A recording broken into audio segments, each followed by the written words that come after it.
All right, welcome out to Tackle Trading 101 presents Understanding the Market Indexes, understanding the top-down approach to the market. Let me get my video set up so you guys can see.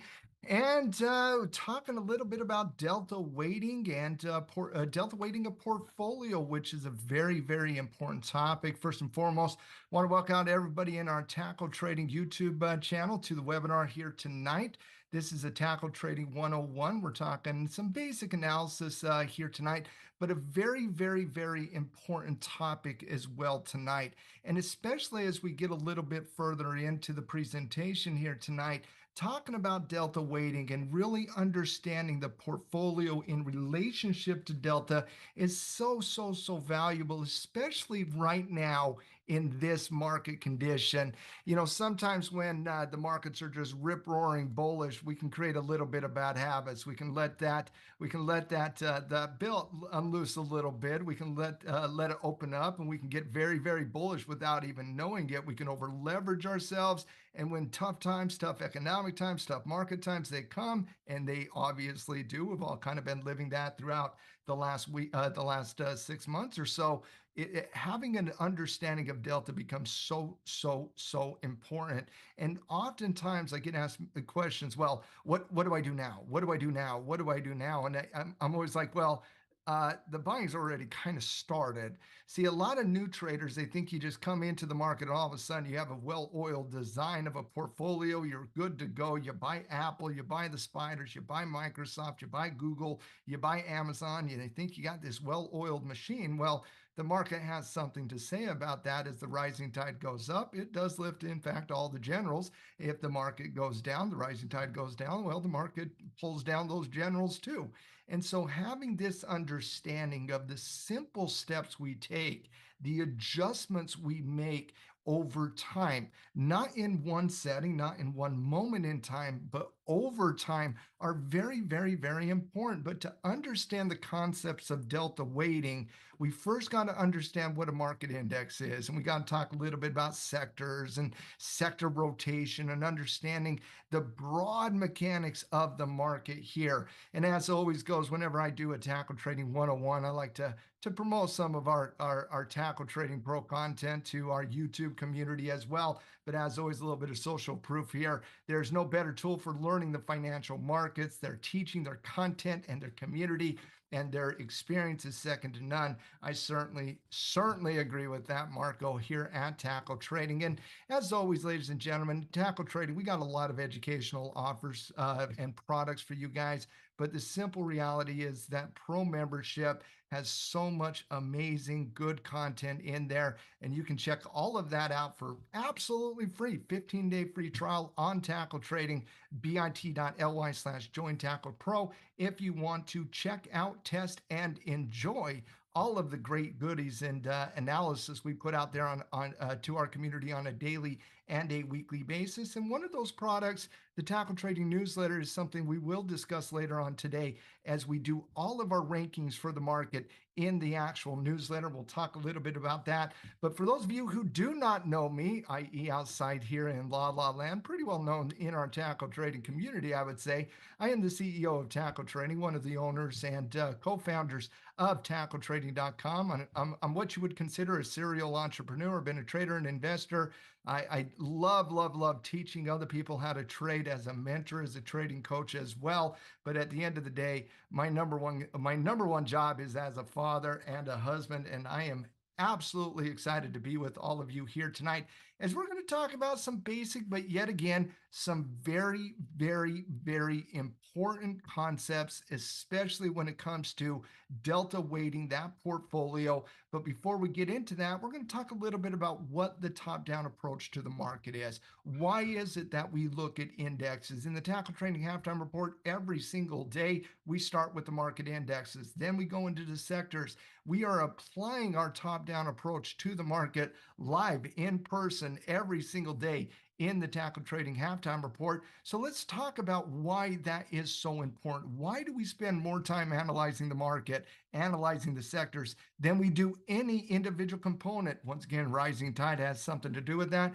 But we're going to get into the sector categorization and understanding sector analysis and talk about a little bit of that sector rotation. Then we're going to get into determining your market bias and how determining that market bias. And if you don't know how to do it, kudos to you if you do. If you don't, the Tackle Trading newsletter is absolutely for you because we put our bias, our assessment of the market in that Tackle Trading newsletter every single weekend. And Coach Gino does such a wonderful job putting together the Tackle Trading newsletter. Now, when it comes to understanding the financial markets for us old hats, it's stock, it's everything, right? It's stock, options, it's equity, it's commodities, it's real estate, it's every market. When we talk about the financial markets, it literally every single market out there.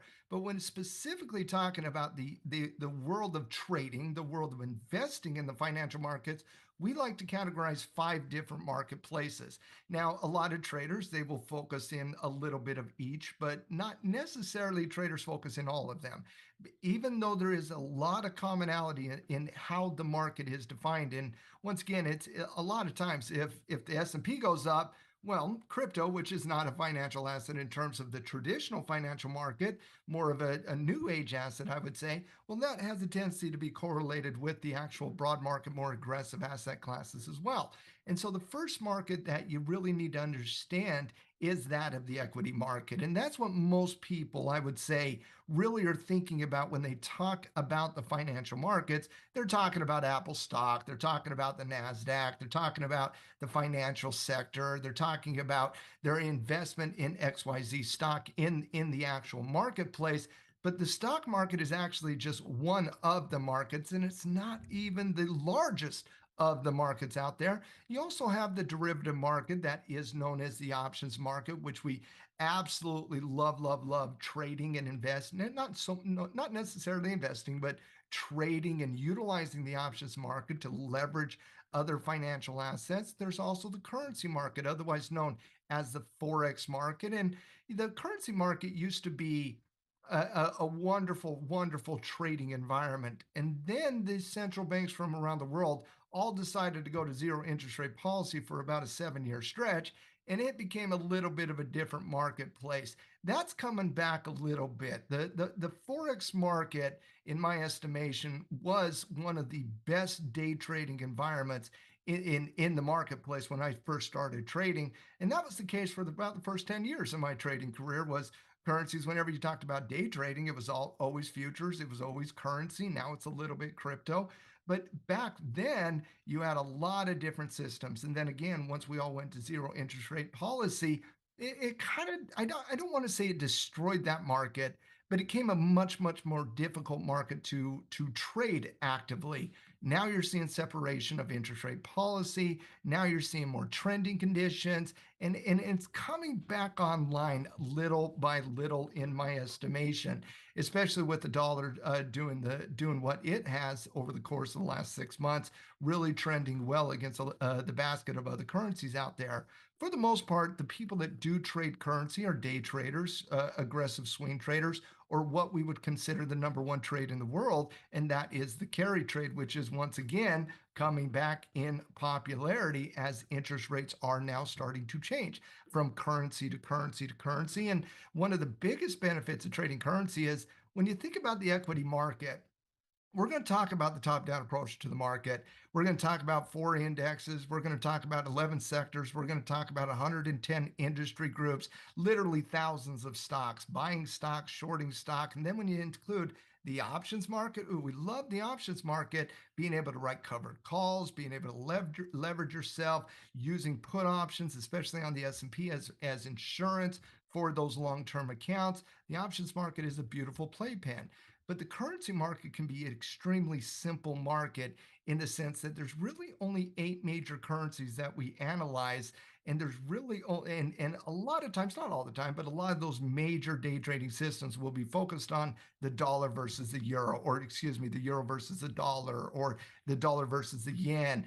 And so it can be a much simpler market given the fact that there's just not as much. And a lot of it is macro type news related as well. And so it's coming back online little by little by little. The futures market, that never sleeps and never stops. It's an amazing market that gives the combination of equities and options. Once again, futures more for the advanced trader. And then cryptocurrencies came online for active traders, I'd say, over the last 10 years. But the popularity of the crypto market has just exploded over the last 3 years. It's been nothing but impressive to see the mass adoption to a certain extent in such a short time frame.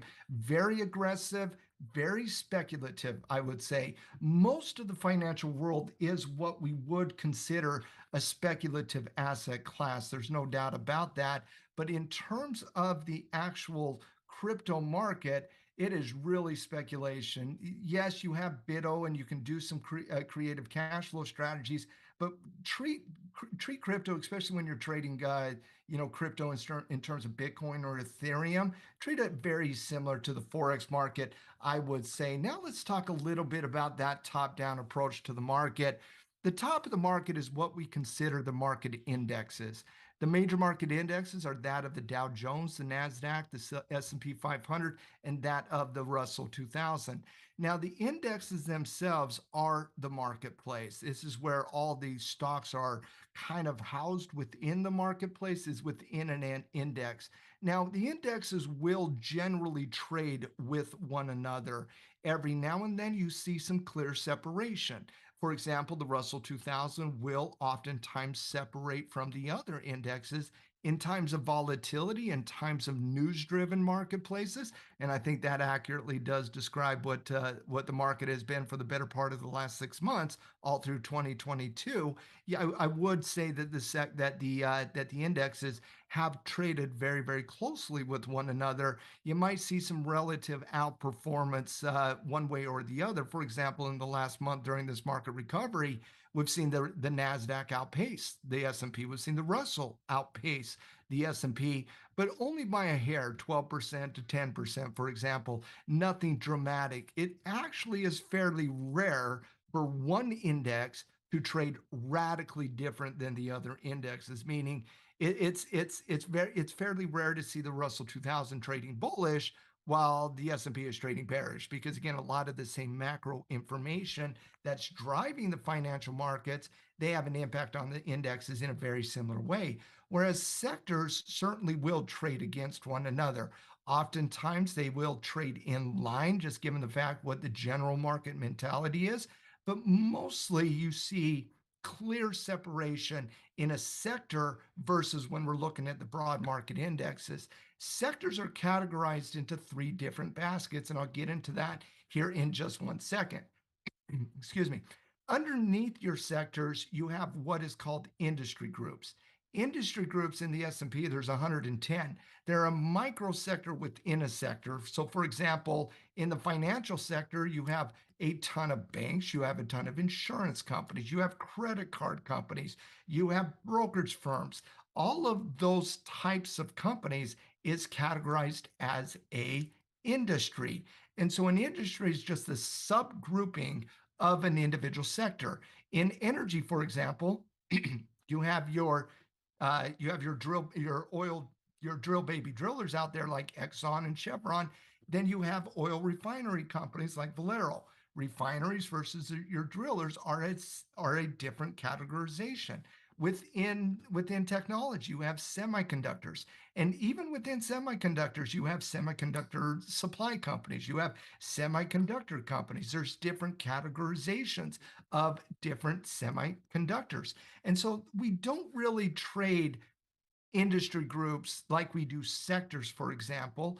We don't necessarily invest in industry groups to the same extent as we do a sector or the broad market, but every now and then you'll see an industry get hot, you'll see an industry get sour, and you'll start to see that how that leads into other areas of the marketplace. They can give you a really good telltale sign on where something is heating up or where something is cooling down. And then obviously, as you work down into the market, you eventually get to those individual securities. And so when you're talking to new traders always just want to talk about Apple or Google or Microsoft or, GameStop, depending on, the type of demo you're talking to. But the simple reality for most traders, yeah, we love talking Delta, we love talking all those individual components as well. But at the end of the day, we're going to focus on the indexes first, sectors second, industries third, and then your individual securities, because there is a belief in the market that the rising tide lifts all the boats. Well, the rising tide is that of the S&P, and even in a stock that's just garbage out there, oftentimes if the S&P is bullish, it will just carry that stock along.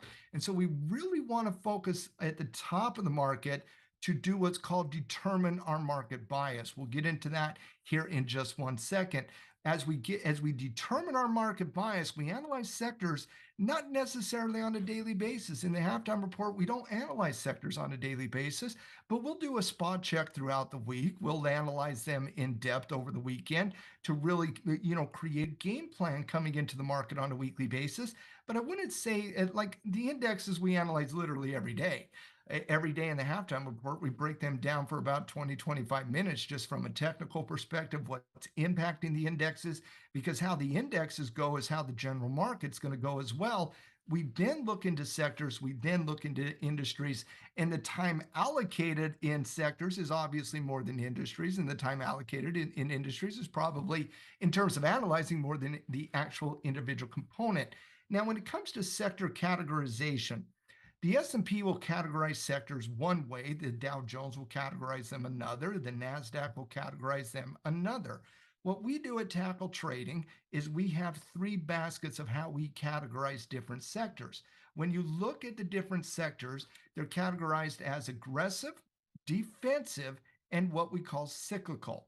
The cyclical areas of the market are very economically sensitive. As the economy is doing well, they will typically trend in line with the economy. As the economy is trending bad, they will typically go down with the economy because sectors will rotate through the market cycle in different ways, with different velocity, different volatility, and obviously in different time frames. And so we'll talk about that here in just one second. Aggressive sectors are that of communications, technology, and discretionary. Now, not every communication sector or communication component is aggressive. I would say Verizon would be typically considered a value stock, or more often considered a defensive position. AT&T the same way. AT&T has been seen as defensive cash flow for the last 35 years. I doubt they tried their best over the last 10 years to make a little bit of their company growth, but for the most part, they've stayed in that value side, the more conservative side of the market.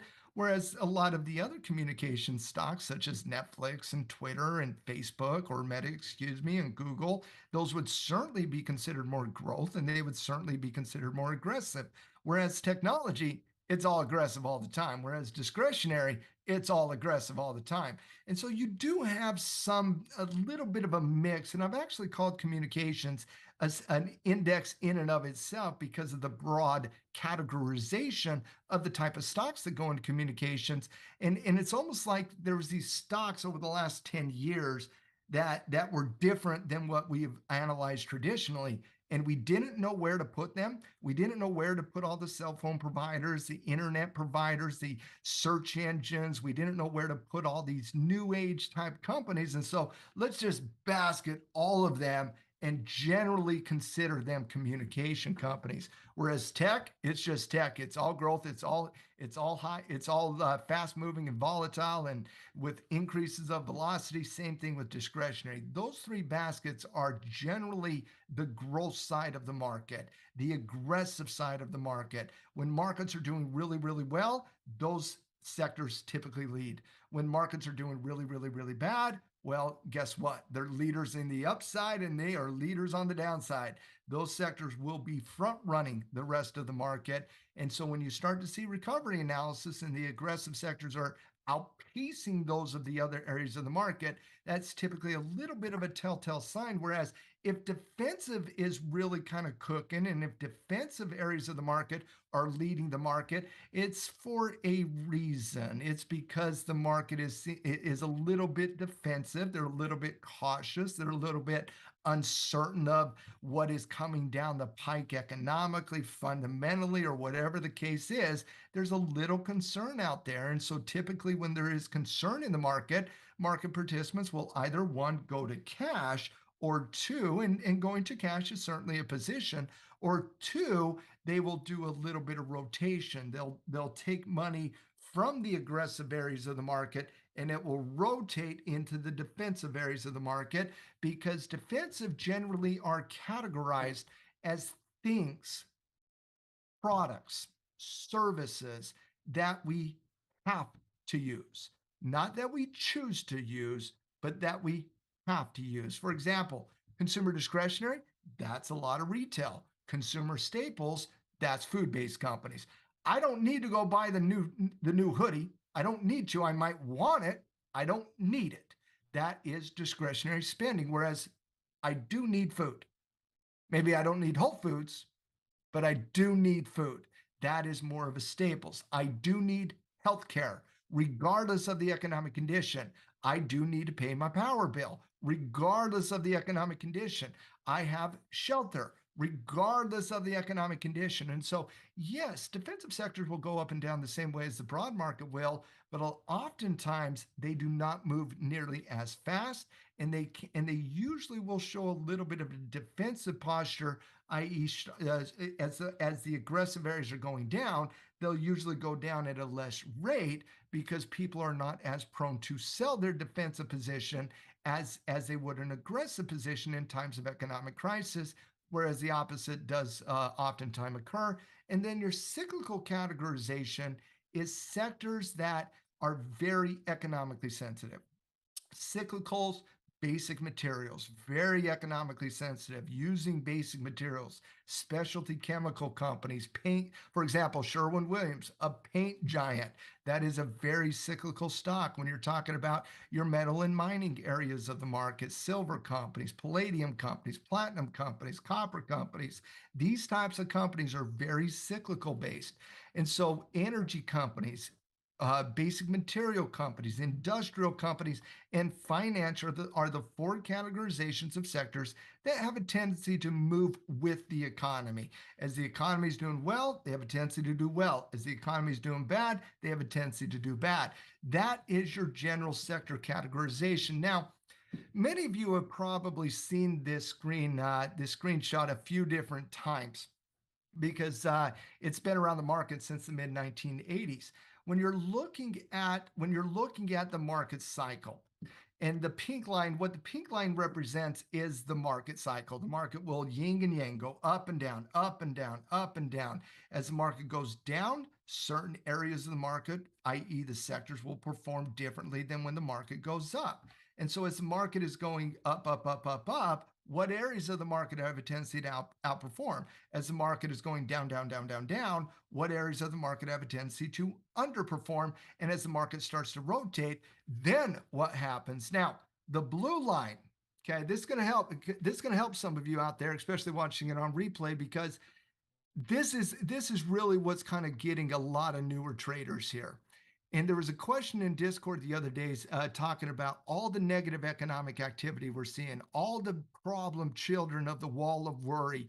We haven't seen any reprieve on the war in Ukraine, and yet 4 months ago, market was laser focused on it, and now they never ever ever even discuss it. We haven't seen any real impact on inflation besides higher inflation over time, and yet what's the market starting to do? Stabilize. The central bank is raising interest rates aggressive, and yet what is the market doing? It is stabilizing.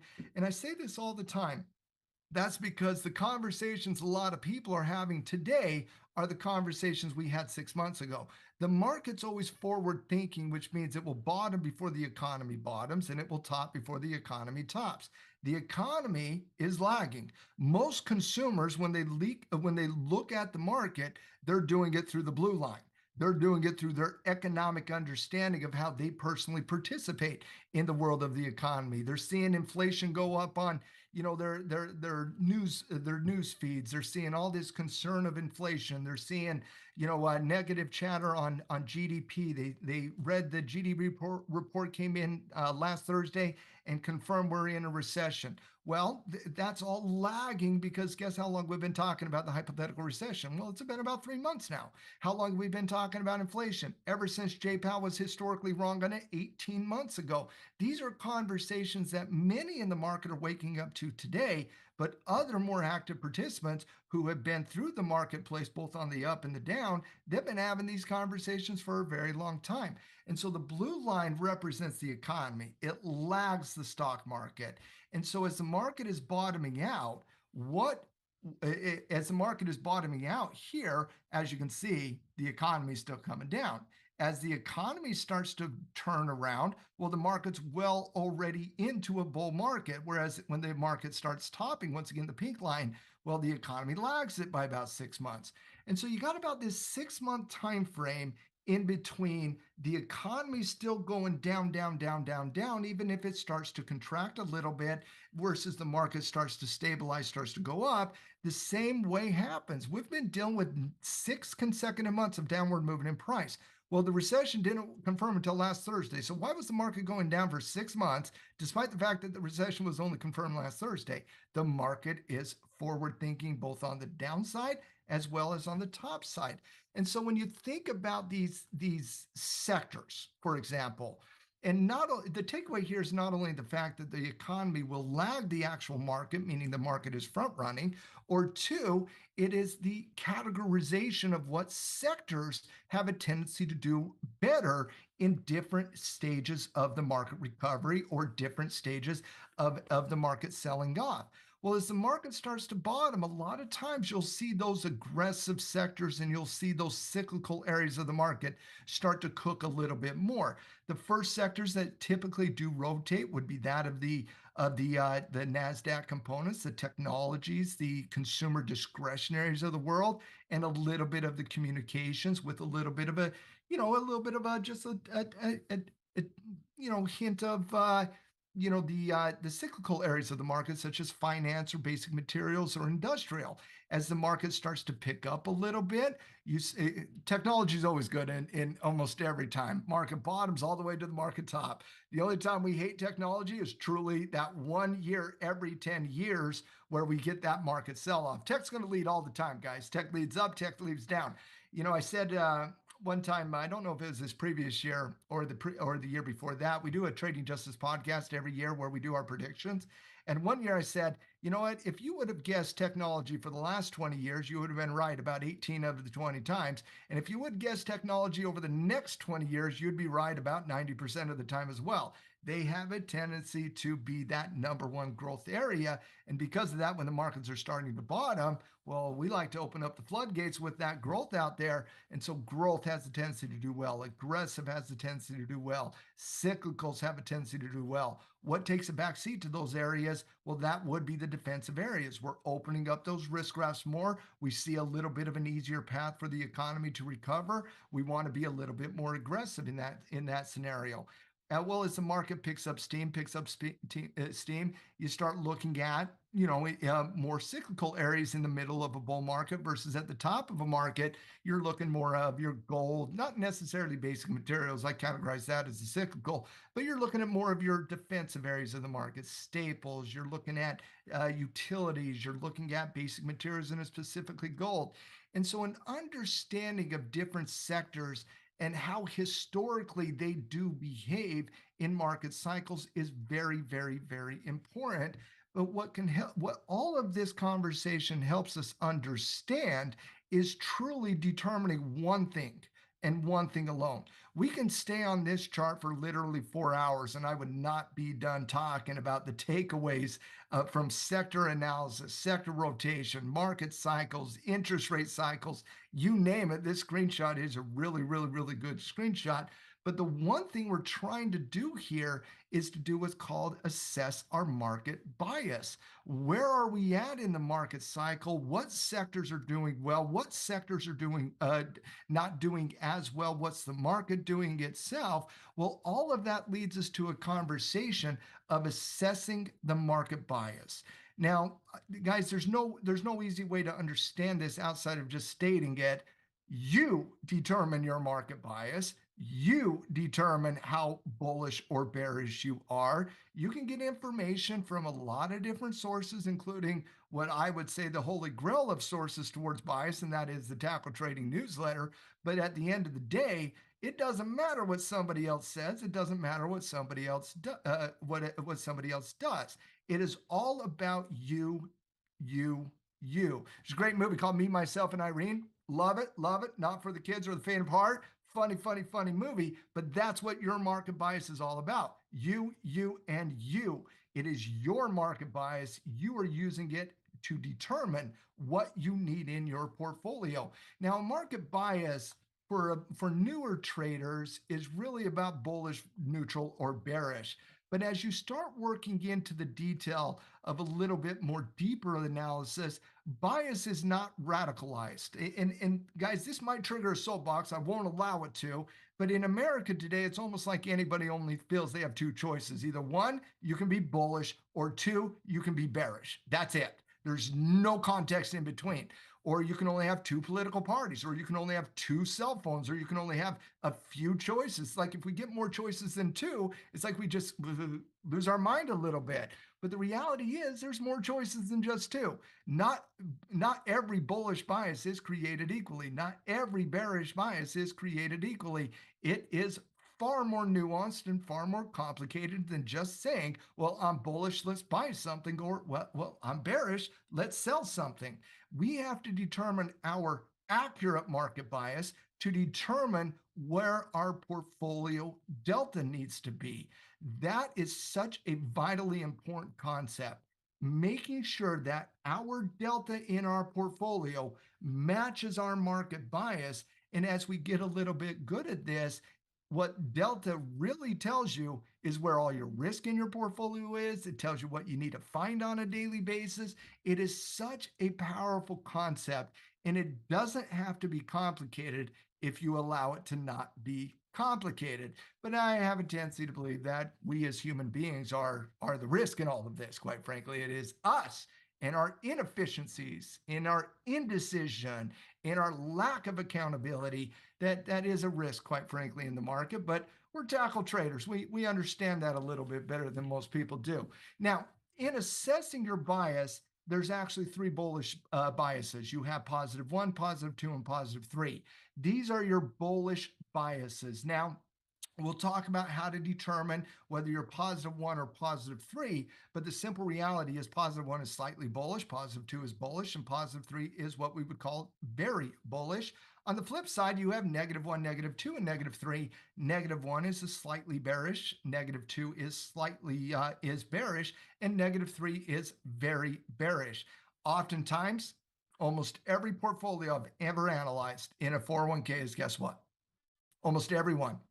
Almost single-handedly every portfolio I've ever analyzed in every 401k, and they do count thousands, ladies and gentlemen, is positive two or positive three bullish. Every single one. Every single one. Because the only thing they do there is buy things.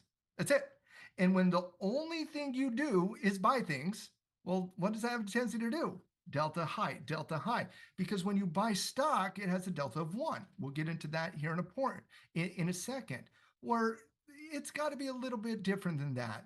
Portfolio design has to be a little bit better than just let's go buy everything in the marketplace. Assessing our market bias against the portfolio is what we really need to structure, have the ability to do.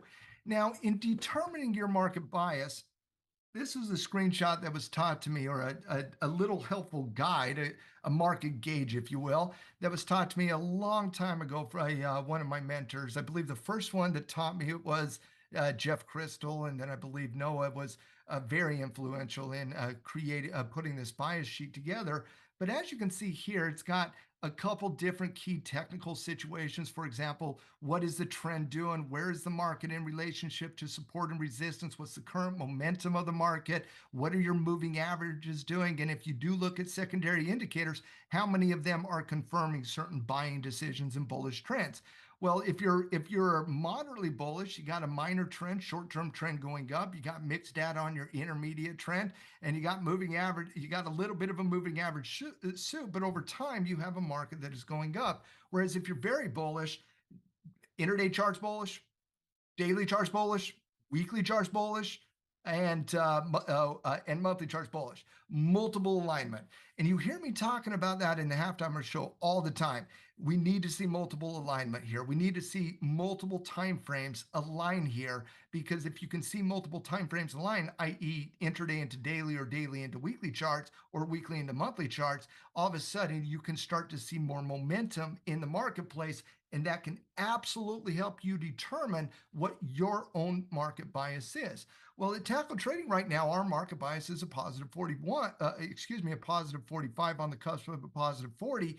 It's right there on that slightly bullish edge, but we're still in some degree of neutrality because we got a short-term uptrend, we got an intermediate neutral trend, and we got a primary neutral trend as well, as we're navigating a little bit of a choppy reversal. And so in terms of that, we got mixed data out there. And if you got mixed data out there, you can't be +3 or positive or -3. You got to be somewhere in the medium there, somewhere in that +1 to -1 territory, given just trend analysis. You take into account resistance, and because the market's staring at a resistance area, that's why you have a 45 ranking in the Tackle Trading newsletter and not that of a 41. And so as we're going through our own rankings of how we rank the sectors and how we rank the indexes out there, we're using multiple time frames from a trend analysis perspective. We're looking at the markets in relationship to support and resistance. We're taking into account sector rotation, and we're looking at the current momentum of the short-term trend, including an identification of what the momentum moving averages versus standard ones are also doing when we assess that ranking of whether or not we're 40 versus 45. And you might not think there's that big of a difference in 40 versus 45, but to me, there is. To me, it tells us what we need to do. 41 on the cusp of the breakout going into positive territory. That's a very positive thing. 45 for slightly overextended, need to see a secondary pattern develop. That to me tells me so much versus other people who maybe don't understand how to determine the market gauge. They look at some of those rankings and it really doesn't tell them much. When I look at the bias of the rankings of Tackle Trading's newsletter, it tells me everything I need to know about sectors. It tells me everything I need to know about the market itself and how I need to navigate that from a bias perspective. So for example, let's say the S&P is ranked right at 50. Okay, it's right at 50, dead flat neutral, flat neutral. Well, if you see the market get upgraded over time to positive 30, and yet you've done nothing in that week or 2 weeks or 5 weeks or 5 months, it doesn't matter. I'm just saying anytime you see a more positive bias on the bull side, or anytime, quite frankly, you see a more negative bias on the bear side, that's because the market is shifting its characteristics. It's shifting its trend. We're seeing something differently today than we were seeing last week. Well, what does that tell us? Well, that shift in bias from a personal perspective, and again, I use Tackle Tradings as my guide, but quite frankly, I'm also the guy that puts the stamp on the rankings for Tackle Trading at the end of every scouting report meeting. This is my general guide of how I look at it, and this is how the coaches look at it as well. The reality is, this is our guide based on everything we're looking at. You as the individual, you got to make that determination for yourself. And if you're in a community like Tackle Trading, you probably have a very similar viewpoint to what we have on the market. You have a little bit of concern. We're seeing a little bit of double bottom, and the market pick up a little bit of bullish steam. Well, we're not bullish yet, though. And so let's go back to this example. If the market was at 50, And again, 50 just represents dead neutrality, 100% dead neutrality. And it goes to 30. Well, what does that tell us? And what actions do I need to take to make sure that I'm always trading in the direction of the market itself? Well, that's where the concept of delta weighted portfolios is very, very important. And so when we look at a portfolio, how bullish or bearish you are is not based on how many investments you have. It's not based on, ooh, I have 10 trades on and 8 of them are bullish and 2 of them are bearish. I'm slightly bullish. No, no, no. I don't know if that's what the data tells you. You got to let data talk to you. And so when you're looking at delta, delta is an option Greek that stands for direction. It helps us assess the rate of change of an individual component, i.e., an option, how it will move relationship to a $1 movement in the stock market. Well, that's delta as assessed against the individual stock option. Well, when you're looking at delta weighting, what you're actually doing is you're weighting your portfolio, your entire portfolio, you're weighting that specifically to the S&P 500. And the reason you do that is that to match the volatility of your portfolio to the actual market itself. And so when you're looking at, and I'm sure many of you have access to this, but if you don't, let us know. What you're looking at here is an Excel spreadsheet. It is called the Tackle Trading Portfolio Journal. Now, in the Tackle Trading Portfolio Journal, you can fill out your portfolio totals on one slide. You got an equity curve, but really here's the delta weighting calculator. Now, what's the first thing you need to do when you have this calculator is, and if you want this calculator, just go sign up, become a pro member, test Tackle Trading out for 15 days, and we'll send you the calculators. There's actually 3 of them.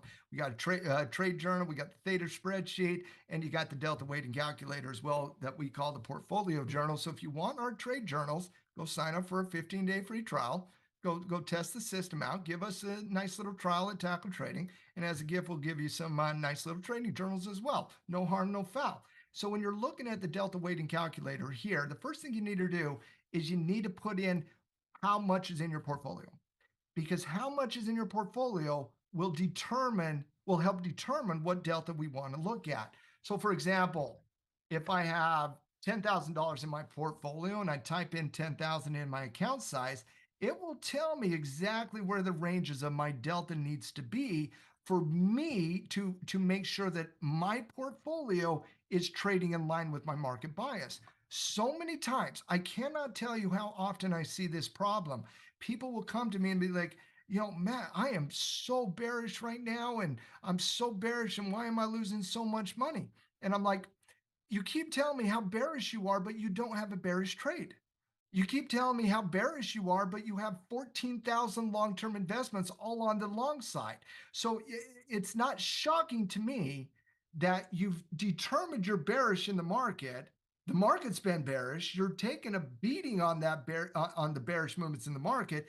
You're actually accurate. You are stating the accurate opinion of what's been happening in the market, but what's transpired to make you lose money. You didn't take any action on that because you probably didn't know how to delta weight your portfolio, which is one of the absolute most important numbers in anybody's portfolio because it tells you the directional bias associated to the volatility of the S&P 500. That is what delta weighting is all about. And so if I have $10,000, this is where my deltas need to be. If I'm very bullish in the market, I need to carry about 100 positive delta. If I'm very bearish in the market, I need to carry about a negative 100 delta. If I have $100,000 in my portfolio, well, obviously those will adjust. If I have 16,000, they didn't like that number. If I have 16,578, well, that is where those numbers need to be. And so let's assess this. Let me take that off. Let's assess this at $100,000. Okay. We're looking at a long-term portfolio, for example. Now, when it comes to the market, ladies and gentlemen, let's go into the market here. Here's a just a little portfolio I put together in an on demand right before the class here. And so basically I came to the market. I said, hey, I want to show the class here tonight a little bit about delta weighting. So all I did, guys, is I came to Thinkorswim. I went to the on demand and I added 100 shares of Applied Materials. I had 300 shares of Devon, 400 shares of Ford because I love what Ford's doing right now. Absolutely love it. GDX, Coca-Cola, Microsoft, and we bought the spiders as well to represent just a little bit of a portfolio. Now, we're not fully allocated here. We're allocated about 70% of the $100,000. And so when you're looking at this, and again, another reason why I love delta weighting is it takes into account how much allocation you've had in the market. If you have less allocation, you're going to have lesser delta because cash is a position. If you have, everything allocated, it's a very accurate portrayal of your portfolio strength assessed against whatever your market bias is. When you first come to Thinkorswim or any trading software that can beta weight a portfolio, every delta is just going to be associated to how many shares you have. For example, if you have 100 shares of Applied Material, you got 100 delta. You got 300 shares of Devon, you got 300 delta, because what does delta represent? Delta represents a $1 movement against a $1 movement. So if you have a 0.60 call option, well, that represents 60% of the $1 movement in the stock. Well, stocks have deltas, ladies and gentlemen. They're a delta of 1. So if Applied Materials moves $1, well, you make $1. If Applied Materials goes down $1, you lose $1. It's 1 to 1. But does Applied Materials, Devon, Ford, Coca-Cola, Microsoft, does all of them have the same velocity? Do all of them have the same gamma, for example? Do all of them have the same vega or volatility? No, they're vastly different. All of these stocks are like kits. Let's say you had 7 kits. Let's say you were raised in central Utah like I was. I was in a family of 7 kids, 1 girl, 6 boys. Don't feel bad for the girl. She was the toughest of all of us. I promise you that. I still have scars, Jan. Okay, kidding there. Kidding there. Love my sis. Happy birthday. That was yesterday. You're the best. Okay, but I came from a family of 7 kids. I promise you, all of us had different volatility. I promise you, all of us had different velocity.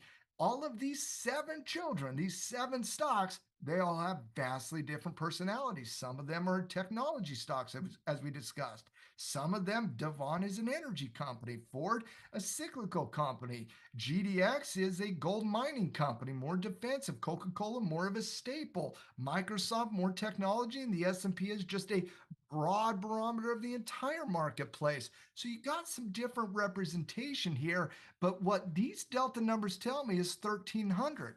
And if I don't weight my portfolio and I'm looking at that delta number at 1,300, I'm saying, whoa, whoa, whoa, whoa, whoa, whoa, 1,300?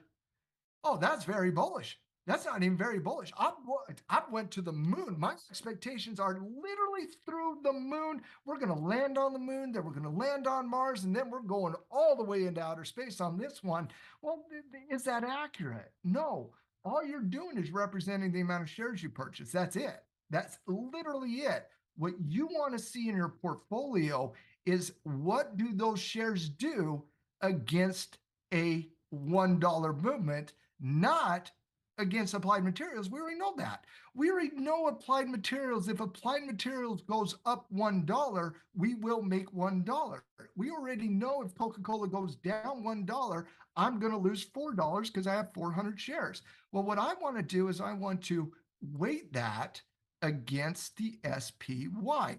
I want to weight that to the velocity and volatility of the actual marketplace itself. And so if the market moves 1, what does my Applied Material position do against relative to that marketplace to a certain extent? And that gives me that 284 number, which represents what on my bias? Well, that represents a slightly bullish bias. Well, if we go back to our little screen here and we go from that 50 to the positive 30, well, over time, I need to make sure my bias adjusts with that. And then as that goes from 30 to 20, tells me I need to add more bullish delta. I need to add more bullish trades. I need to add more shares to existing bullish positions. I need to add more investments because my bias is not, or excuse me, my portfolio is not matching what my market bias is. On the flip side, if I wake up one day and I'm like, oh, I'm slightly bearish. The market held resistance. We're now showing increasing volatility to the downside. I have a slightly bullish bias in the marketplace, or excuse me, I have a slightly bearish bias in the market, but my portfolio reads as slightly bullish. What does that tell me? Well, that tells me I need to do something. And if we look at that environment where we're looking at a slightly bullish portfolio based on delta, but we're now negative 30 from a market bias at tackle trading, well, that should tell me something. I need to take action. And there's a lot of different things you can do. Obviously, we're not here to teach all the different tools and techniques and strategies, but a simple adding of a put option to the S&P 500 could adjust that delta. Adding a bearish position could adjust that delta. Reducing bullish exposure could adjust that delta. Adding net by either removing bullish delta or adding negative delta, that will bring our total delta down. And so the conversation that traders have, especially like mentor to mentee type situation, whenever my mentor, one of my mentor students would be like, "Yo, Matt, I don't know what's going on here." Guess what the first question of mine was? It wasn't, "Hey, let me look at all your stocks." It was like, "What is your market bias and what is your portfolio bias? And don't hesitate, tell me it right now." Because that number will tell me if you've been managing your portfolio. That number will tell me if you've been doing the things that you need to do to be successful as an investor and a trader in this business we like to call trading. It is simple, it is subtle and simple things and actions we take over time to adjust that delta. But if you wake up one day and you're like, "Ooh, I got a really, really bullish delta and we're not bullish." Well, again, we got pull weeds over time, ladies and gentlemen. Simple things, simple decisions, and subtle actions taken over time. They can add up to big, big, big actions that others take in a single moment in time. And so every day, we need to look at these numbers to make sure at the end of your trading session, at the end of your trading day, when you're closing up shop on your business called trading, we need to ensure that we're comfortable with the delta we're carrying. And again, it's just a spot check. And every day, it's not even needed on an everyday basis. Maybe once or twice a week, just assess your delta to make sure that it is actually in line with your market itself. Ladies and gentlemen, with that said, I wanted to take a simple conversation here tonight. I want to talk a little bit about Delta. I wanted to talk some about the market sectors. I want to talk a little bit about understanding the market, of how we get to the point in assessing our bias. And I truly do hope, as we always do, that you learn as you navigate the financial world with tackle trading, either within our pro member community or on our YouTube channel, where we like to put a lot of content there as well. But if you're ready for that pro membership, you can always just go to you can always go to tackletrain.com, go to the storefront, and you can sign up for a free 15-day free trial. You can always get there and if you have any problems with that, just email team@Tackle Trading to get that free 15-day consultation. Thanks, Don. Hopefully nobody's having that many problems with the video, but I'll definitely, Don, post the link once Tanya sends it to me, so everybody can get access to the conversation we had here tonight. And ladies and gentlemen, whenever I do a tackle trading 101 at the end of it, I like to make you guys an offer if you want to take advantage of it. And like I said, free is always good and always pays, ladies and gentlemen. You can go get that free 15-day free trial at Tackle Trading. But next Monday and Tuesday, about once a month here, I teach a live class for tackle trading, and it's called the Option Success Training. It's a 2-day class. It's a technical analysis and a basic options course, but the on-demand is just chock full of a whole bunch of awesome, awesome content. 6 hours of great, great content from a technical perspective into basic options, learning how to protect a portfolio, buying put options as a form of insurance, you name it. It's a wonderful, wonderful training for those new traders out there, and that's exactly what it was designed for for you new traders to rip the band-aid off and start understanding these concepts extremely fast with the best educators out there in the world, and that is tackle trading. And once again, I will be teaching this class. I teach about once a month, once every 3 weeks at Tackle Trading. And so if you do purchase the class, ladies and gentlemen, and cannot make next Monday and Tuesday, well, you still have the on-demand and you can always attend at a later date. Because once again, we do it about every 3 to 4 weeks at tackletrading.com. And in this class, guys, once again, it's 2 sessions, about 5 hours of total live content, 6 hours of on-demand.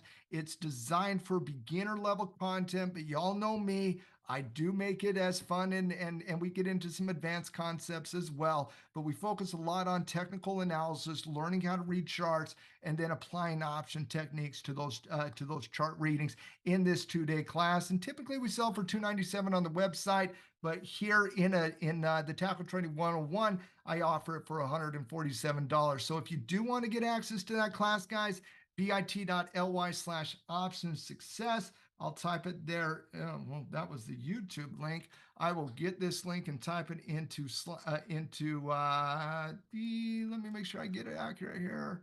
There we go. I think I got it. Yep, I got it. Okay, I'll make sure to put it in Discord as well. Once again, guys, the 147 is access to the 2-day live course. It's also access to the on-demand as well. And then if you do not have access to the trading journals, we do throw in those trading journals as well. So if you want to come hang out with me next week for 5 hours, learning a lot about technical analysis and trading options and ripping the band-aid off and doing this the right way, come hang out with me in the Option Success Training next week, next Monday and Tuesday. Once again, if you cannot make it, don't worry about it. You still get access to on demand. You can attend at the next live training that I do about every 3 to 4 weeks. And once again, if you just need to sign up for a consultation and talk to one of the coaches at Tackle Train, you can always do that at tackletrain.com/schedule-consultation. And as always, like I said, you can get a free consultation and a free 15-day free trial on us. Ladies and gentlemen, you are the best community. I love the tackle trading community. I always enjoy the opportunity to either teach within our pro member community, live classes, or obviously here as we go through some introductory concepts and education on our YouTube channel. Hope you enjoyed it. If you did enjoy the webinar here tonight, once again, just really wanted to talk about the markets, sectors, and get into the very important concept of delta weighting portfolios.